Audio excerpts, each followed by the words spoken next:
విఖ్యాత నాట్య గురువు నటరాజ రామకృష్ణ విగ్రహం సముచిత ప్రదేశంలో ప్రదర్శించే ప్రతిపాదనను పరిశీలిస్తామని పర్యాటక శాఖ మంత్రి జూపల్లి కృష్ణారావు తెలిపారు.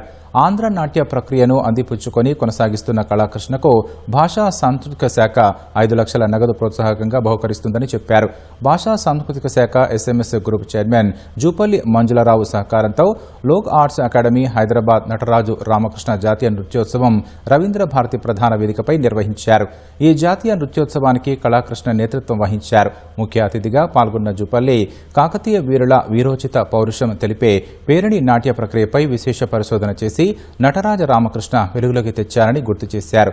సుజాత మహోపాత్రకు నటరాజ రామకృష్ణకు లైఫ్ టైమ్ అచీవ్మెంట్ అవార్డు 2026 ప్రదానం చేశారు. అలాగే వివిధ రాష్ట్రాలకు పలువురు నృత్య గురువులను ఘనంగా సన్మానించారు.